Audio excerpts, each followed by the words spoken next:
Bonjour à tous, bienvenue dans ce tutoriel où on verra ensemble comment est-ce que j'ai pu construire ce tableau de bord Kanban en utilisant Microsoft Excel. Déjà, lorsqu'on arrive sur ce dashboard, on a cette partie accueil qui nous affiche le dashboard. Maintenant, sur cette partie accueil qui nous affiche le dashboard, on peut voir différents indicateurs. Ici, on peut voir le nombre d'actions en fonction des différents statuts.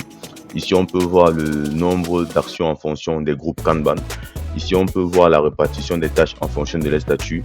Ici, on peut voir la répartition des tâches par priorité, la répartition des tâches par équipe et également ici le pourcentage d'actions terminées.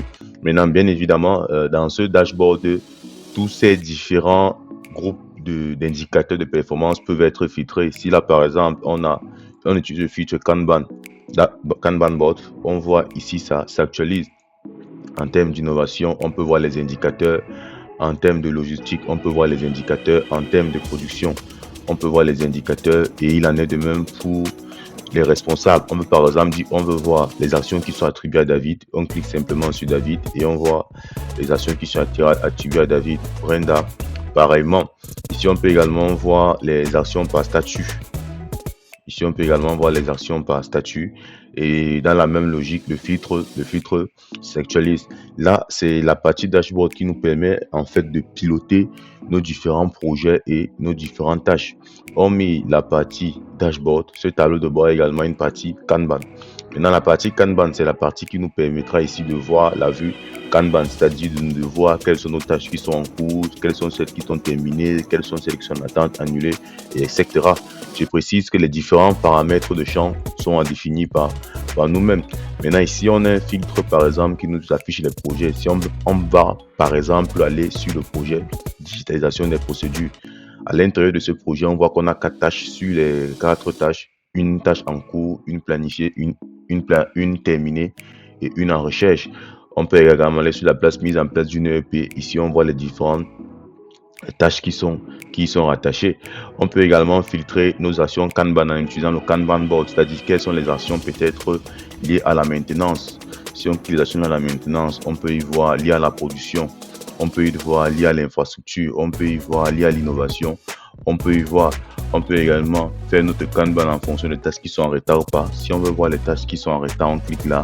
Ceux qui ne sont pas en retard, on clique là. On peut également voir les tâches en fonction des responsables.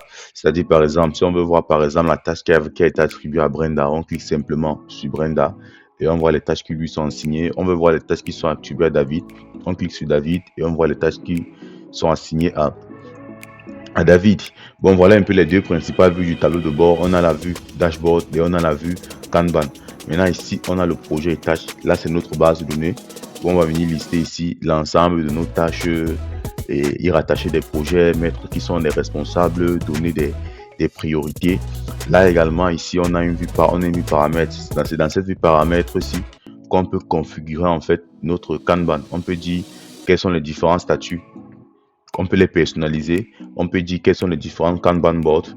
On peut dire quels sont les projets et également quels sont les membres de notre équipe. Et enfin, on a une feuille paramètres.